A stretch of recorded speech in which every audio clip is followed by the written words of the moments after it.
graph, they give you an equation over cosine with several components, and they ask you to graph it over 2 periods.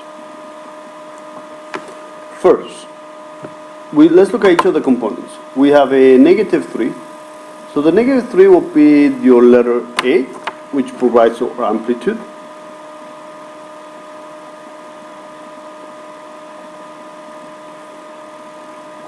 Now, if you notice, we have the 2, but we want to be able to factor out the 2. We want to be able to leave the x with a coefficient of 1 or just by itself. So I'm going to factor out the 2, and I need to think, what do I need to multiply 2 to end up with 2x? Will be just x. What do I need to multiply 2 to end up with positive pi over 2? Now, if you're not sure, then just take your pi over 2, and you're going to divide it by what you're going to factor out, by 2. So therefore, we're going to change your division to a multiplication by taking the reciprocal of the second fraction, so it gives you pi over 4. So that'll be positive pi over 4. So if you multiply 2 times x is 2x, 2 times pi over 4, once you reduce it, it will give you 1/2 pi or just pi over 2. The 2 will be your b, which will be helping us for your period. Your period, remember, we're dealing with cosine, so it'll be 2 pi divided by b. In this case, will be 2. The 2's cancel, so we'll end up with pi. Next, we have a pi over 4. That will be your phase shift. It's positive, so therefore it's going to be negative pi over 4.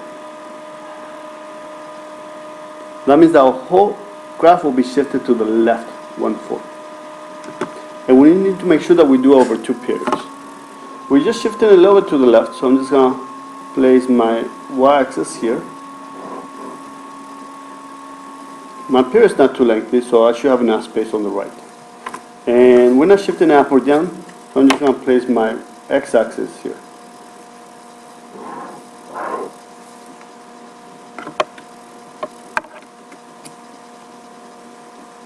Now,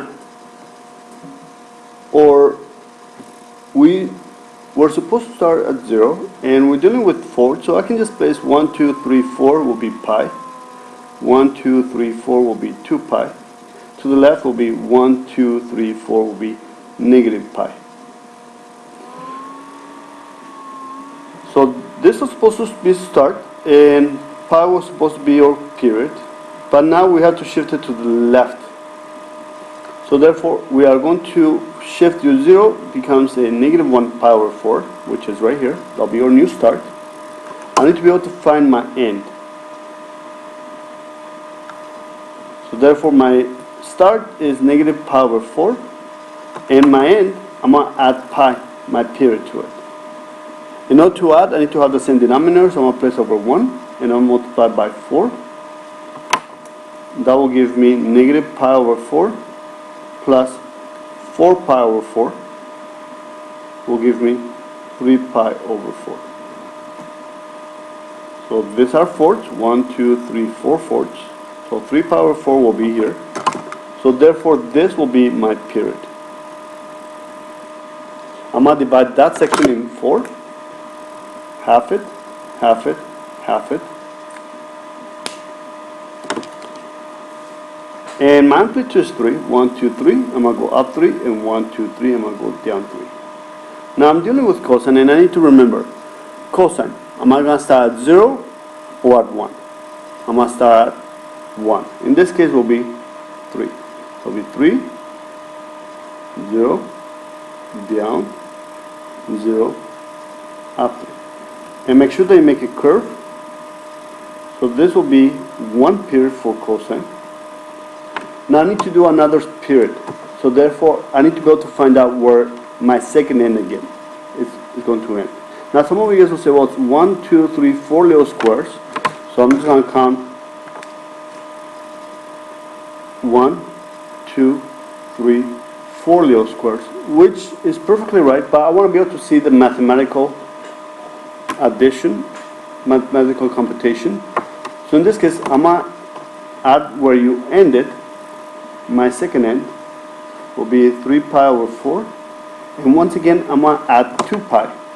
So I'm going to add my period, which is pi, which becomes 4 pi over 4.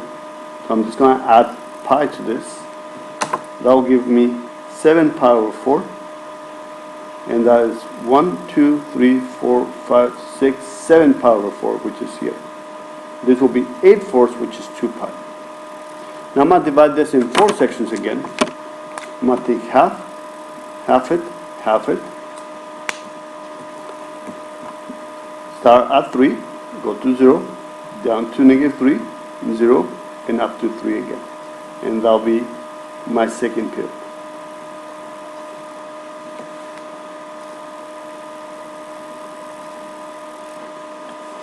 One of the things that you want to make sure is that you double check your work. My amplitude, is it 3? Yes. Is my period pi? That makes sense. Did I remember to shift it to the left? I did. And remember, we're dealing with cosine, should start at 1, or in this case 3.